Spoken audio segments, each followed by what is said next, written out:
Hello dear student, welcome to pharma code 07। आप सभी का फार्मा कोड 07 में स्वागत है। तो हम लोग देख रहे थे जूरिस्प्रूडेंस में हम लोगों ने देखा था हिस्ट्री, फिर हेल्थ कमेटीज, कौन कौन सी हेल्थ कमेटीज आई थी, लॉज देखे थे, और हमने फिर बात करी थी डिफिनेशंस के बारे में। तो उन डिफिनेशंस को हमने देखा था। आज उन्हीं डिफिनेशंस में हम आज आगे बढ़ते हैं। आज हम देखेंगे ड्रग इंस्पेक्टर। ड्रग इंस्पेक्टर क्या होता है?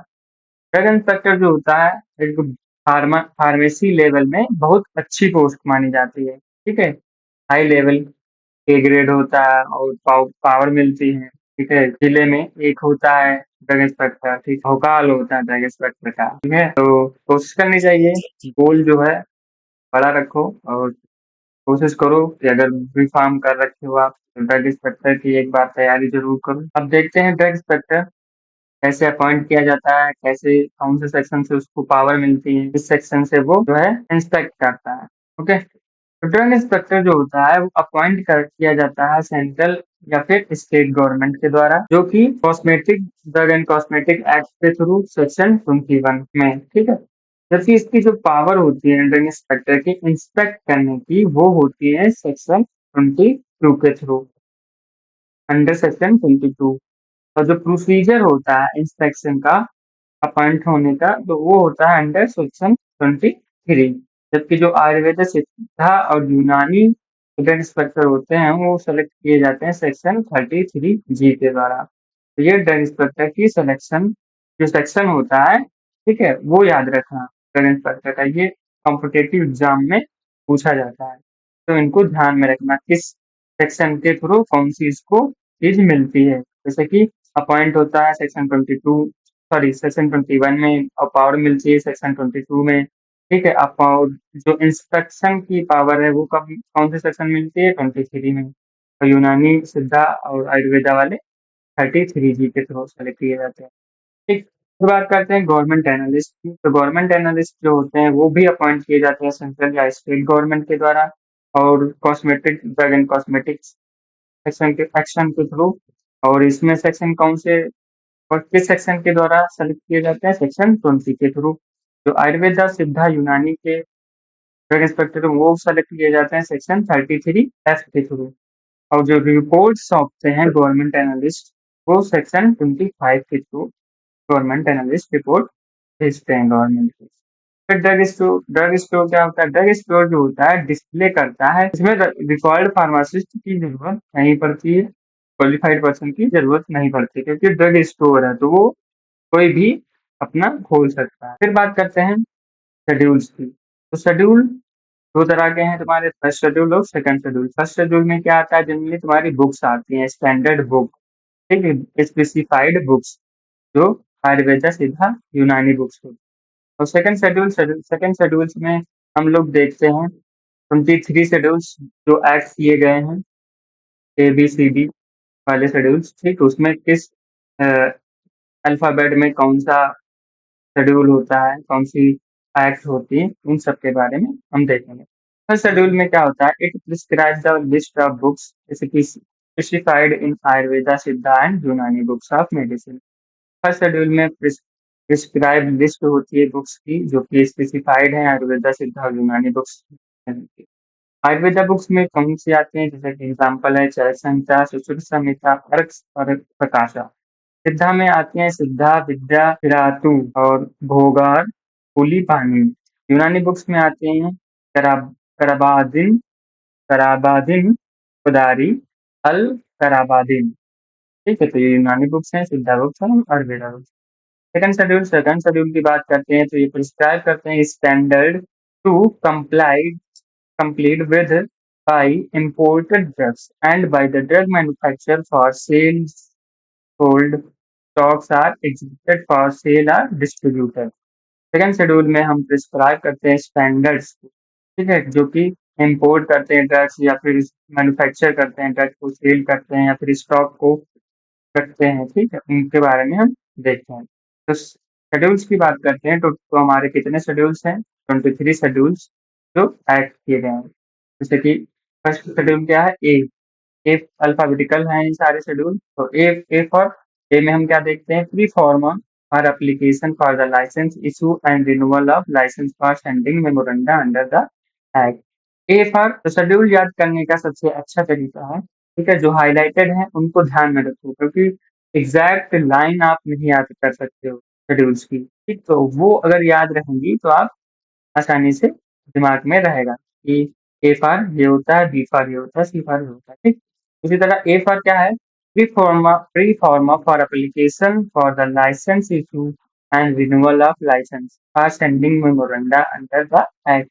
ए में हम क्या देखते हैं? एप्लीकेशन जो लाइसेंस इशू करवाने की या रिन्यूअल करवाने की होती है, उसको हम इस एक्ट में आता है, वो शेड्यूल ए में आता है, ठीक। Application A for application. B में हम क्या करते हैं? जो रेट होती है फीस फी की या फिर जो टेस्ट होता है, एनालिसिस होती है, उसकी रेट कितनी है, वो किस शेड्यूल में आती है? बी में आती है, जो कि सेंट्रल ड्रग लेबोरेटरी के द्वारा निर्धारित की होती है, ठीक है, या फिर स्टेट ड्रग लेबोरेटरी के द्वारा निर्धारित होती है। उसमें कितनी फीस में देनी है एनालिसिस, उसमें कौन से शेड्यूल में आता है? बी में। B1 में हम क्या देखते हैं? कितनी फीस है, ठीक है, फीस फॉर द टेस्ट और एनालिसिस, कितनी फीस है टेस्ट या फिर एनालिसिस के लिए, जो कौन करता है? बाई फार्माकोपिया लेबोरेटरी के द्वारा एनालाइज किया जाता है फॉर द इंडियन मेडिसिन और the government analysis, Indian medicine के द्वारा के लिए या फिर गवर्नमेंट एनालिसिस के लिए। फिर सी में क्या होता है? सी में होता है list of biological and other special products. ये सी में होता है बायोलॉजिकल और अदर स्पेशल प्रोडक्ट की लिस्ट होती है, जो कि इंपोर्ट करी जाएगी, सेल करी जाएगा और डिस्ट्रीब्यूशन होगा, मैन्युफैक्चर किया जाएगा गवर्नमेंटेड बाय स्पेशल प्रोविजन, जो मैन्युफैक्चर हो रही है स्पेशल प्रोविजन के द्वारा, गवर्नमेंट के द्वारा स्पेशल प्रोविजन में रख के मैन्युफैक्चर करी जा रही है। वो कौन से शेड्यूल में आएंगे? सी में। सी में अगर यहाँ पे हाइलाइटेड है biological and other special product, मतलब जो इंजेक्टेबल प्रोडक्ट्स होते हैं, वो सब शेड्यूल सी में आएंगे। C1 में क्या आएगा? List of biological special product whose import, sale, distribution, manufacturing are governed by special provision। इसमें लिस्ट होती है बायोलॉजिकल और स्पेशल प्रोडक्ट की। इसमें अदर स्पेशल प्रोडक्ट्स थे और उसमें सिर्फ स्पेशल प्रोडक्ट, जिनका हम इंपोर्ट करेंगे, सेल करेंगे, डिस्ट्रीब्यूशन करेंगे और मैन्युफैक्चर करा जाएगा स्पेशल प्रोविजन के द्वारा गवर्नमेंट के अंडर में। तो वो कौन से हैं? Non parental drug. जितने नॉन पेरेंटल होंगे उनकी सारी लिस्ट वो कौन से शेड्यूल में आएगी? सी में आएगी। नेक्स्ट बात करेंगे डी की। डी में क्या होता है? List of drugs exempted from provision to import of drug. ये लिस्ट होती है ड्रग्स की जिनका हम इम्पोर्ट करने वाले होते हैं, ठीक है, तो शेड्यूल डी में आता है। इवन में क्या आता है? लिस्ट ऑफ पॉइजनस सब्सटेंस की लिस्ट जो अंडर आयुर्वेदा, सिद्धा और यूनानी सिस्टम और मेडिसिन में होती है, ठीक है। इवन में क्या आता है? ऐसी ड्रग लिस्ट जिसमें पॉइजनस सब्सटेंस होते हैं, ठीक है, उनकी लिस्ट जो कि आयुर्वेदा, सिद्धा, यूनानी सिस्टम ऑफ मेडिसिन के अंडर आती है। एफ में क्या होता है? एफ में होता है ब्लड बैंक। याद रखना, ब्लड बैंक कहाँ होगा? वो शेड्यूल एफ के से रिलेटेड है। एफ में होता है requirement for the functioning and operation of blood bank और for preparation of blood component. जो रिक्वायरमेंट फंक्शनिंग और ऑपरेशन के लिए, ब्लड बैंक के ऑपरेशंस के लिए जो रिक्वायरमेंट की जरूरत है, वो इसमें आता है, शेड्यूल एफ में आता है। या फिर प्रिपरेशन ऑफ ब्लड कंपोनेंट के प्रिपरेशन। F1 की बात करें तो F1 में पार्ट्स हैं, पार्ट 1, 2, 3, ठीक है। F1 पार्ट 1 में क्या आता है? Provision application to the production of all bacteria and viral vaccine. वो प्रोविजन एप्लीकेशन इसको जो प्रोडक्शन करते हैं सभी बैक्टीरिया और वायरल वैक्सीन का। पार्ट 2 में क्या आता है? Provision applicable to the production of all sera from living animals. वो प्रोविजन एप्लीकेशन जो प्रोडक्शन करते हैं ऑल सीरा या कहाँ से? लिविंग एनिमल से। पार्ट 3 में क्या होता है? Provision applicable to manufacturing and standardization of diagnostic agent, ठीक है। तो पार्ट 3 में क्या आता है? Standardization for diagnostic agent, bacterial origin से जो डायग्नोस किए जाते हैं उनकी मैन्युफैक्चरिंग या स्टैंडर्डाइजेशन का एप्लीकेशन, ये किसमें आता है? पार्ट 3 में आता है। फिर F2 की बात करते हैं तो F2 में क्या आता है? Standard for surgical dressing. जितना भी स्टैंडर्ड है सर्जिकल ड्रेसिंग का, वो पार्ट F2 में आएगा। F3 में आता है standard for sterilise umbilical tape. जो अम्बिलिकल टेप होते हैं इनका स्टैंडर्डाइज वो किसमें आता है? F3 में। F में आता है standard for the ophthalmic preparation, और FF में ऑप्थेल्मिक प्रिपरेशन का स्टैंडर्ड। तो हम जो हाइलाइटेड है उन पर ध्यान रखना, ठीक है, उन्हीं को ध्यान में रखना ताकि आप कंफ्यूज ना हो, और वो आसानी से आपको याद करने में हेल्प करेगा। इसलिए जो हमने हाइलाइट कर रखा है उसके थ्रू आप आसानी से हर शेड्यूल को याद कर रख सकते हो। ठीक, नेक्स्ट बात करते हैं जी। जी में क्या आता है? List of substances that require to be used only under medical supervision. ऐसी लिस्ट जो कि यूज करी जाएगी केवल अंडर मेडिकल सुपरविजन के द्वारा, जो डॉक्टर्स के द्वारा देखी जाएगी, और जो लेबल्ड होगी अकॉर्डिंगली, जो अकॉर्डिंगली लेबल की जाएगी। वो कौन सी आती है? शेड्यूल जी में। फर्स्ट में क्या आता है? List of prescription drug. वो सारी ड्रग जो प्रिस्क्राइब्ड है वो शेड्यूल एच में आती है। जे में आती है disease or alignment which are drugs में prevent or cure of rare disease. ऐसी डिजीज या अलाइनमेंट जो ड्रग्स प्रिवेंट करती, बचाती हैं क्योर ऑफ रेयर डिजीज, जो रेयर डिजीज में यूज करी जाती है उनकी लिस्ट ड्रग की, वो कौन से आते हैं? शेड्यूल जे में। इसमें क्या आता है? Drug exempted from certain provision relating to manufacture of a drug. वो सारी ड्रग्स जो कि certain provision related manufacturing of drugs के अंतर्गत आती हैं, वो कौन सी होती हैं? ओटीसी ड्रग्स होती हैं। तो शेड्यूल के में क्या कौन सी ड्रग्स आती हैं? तुम्हारी ओटीसी ड्रग्स आती हैं। L1 की बात करें तो L1 क्या होता है? गुड लेबोरेटरी प्रैक्टिस होती है, ठीक है, और उसमें प्रीमाइसेस कौन सी प्रीमाइसेस और इक्विपमेंट की जरूरत होती है, उसका रिक्वायरमेंट। M1 की बात करें तो गुड मैन्युफैक्चरिंग प्रैक्टिस होता है M से, और इसमें भी फैक्ट्री प्रीमाइसेस, क्या फैक्ट्री में जरूरत है, प्लांट और इक्विपमेंट की कौन कौन सी जरूरत है उसकी ये देख रेख करता है शेड्यूल M1 की बात करें तो रिक्वायरमेंट फॉर फैक्ट्री प्रीमाइसेस में क्या क्या जरूरतें हैं, ठीक है, उसकी रिक्वायरमेंट देखता है, और मैन्युफैक्चरिंग ऑफ होम्योपैथिक प्रिपरेशन की मैन्युफैक्चरिंग के लिए शेड्यूल M1 काम करता है। फिर पार्ट 1A, M1 में भी शेड्यूल एम में भी पार्ट 1A होता है। पार्ट 1 में क्या हम देखते हैं? स्टाइल प्रोडक्ट्स जितने भी होंगे वो शेड्यूल एम में भी आएंगे। इसमें क्या होगा? पेरेंटल और ऑप्थेल्मिक प्रिपरेशंस होती हैं शेड्यूल एम के पार्ट 1A में। फिर पार्ट 1B में कौन सी होगा? Oral liquid. पार्ट 1C में पार्ट 1B में ओरल सॉलिड। पार्ट 1C में ओरल लिक्विड। पार्ट डी में टॉपिकल। पार्ट डी में मीटर डोज इनहेलर। मतलब जितनी भी मैन्युफैक्चरिंग ड्रग्स हैं, ठीक है, उनका अगर मैन्युफैक्चर हम कर रहे हैं तो शेड्यूल एम के अंडर ही तुमको काम करना पड़ेगा। उसकी जितने भी तुम्हारी रिक्वायरमेंट्स होंगी उसको फुलफिल करनी होगी, तभी आप मैन्युफैक्चर किसी भी ड्रग को कर सकते हैं। तो फिर शेड्यूल एम जो है मैन्युफैक्चरिंग के लिए इम्पोर्टेंट शेड्यूल माना जाता है।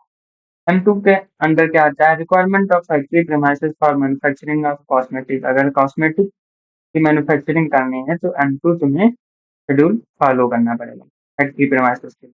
M3 जो है requirement of factory premises for the manufacturing of medical devices. Medical devices की मैन्युफैक्चरिंग के लिए तुम्हें M3 फॉलो करना पड़ेगा। एंड में क्या आता है? List of minimum equipment for efficient running of a pharmacy. अगर मेडिकल स्टोर खोलना है तुम्हें, शेड्यूल एन के थ्रू आप मिनिमम इक्विपमेंट्स को लेके आप फार्मेसी को रन कर सकते हैं। वो में क्या आता है? Standard for disinfectant fluid. जितने भी डिसइंफेक्टेंट फ्लूइड हैं उनका स्टैंडर्ड शेड्यूल वो में आता है।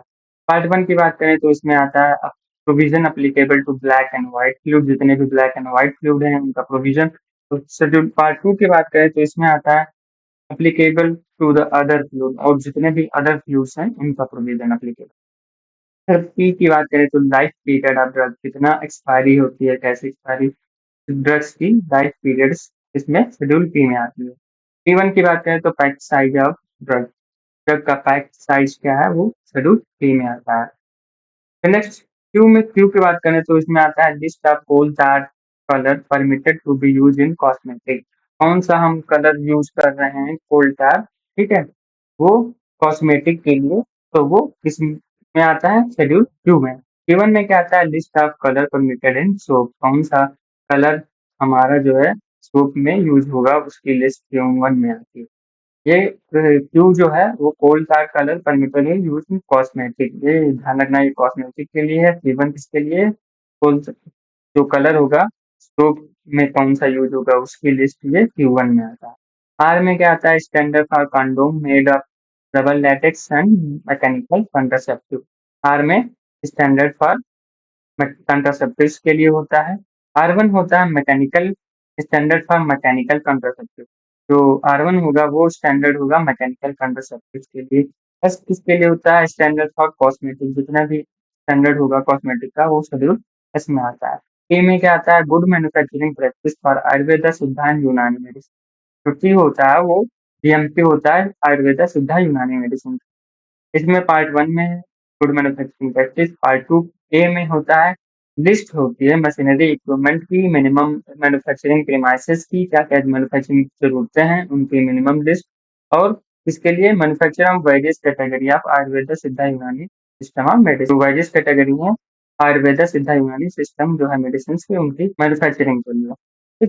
पार्ट 2 बी के में क्या आता है, list of machinery equipment and minimum manufacturing premises for manufacturing of various category of यूनानी सिस्टम। ये भी वही है, जो लिस्ट होगी इसके मिनिमम मशीनरी इक्विपमेंट की और मिनिमम मैन्युफैक्चरिंग प्रीमाइसेस की, जो कि मैन्युफैक्चर कर रहा होगा वेरियस कैटेगरी, बहुत सारी कैटेगरी यूनानी सिस्टम की ड्रग्स की। तो उसमें आएगी पार्ट 2 बी।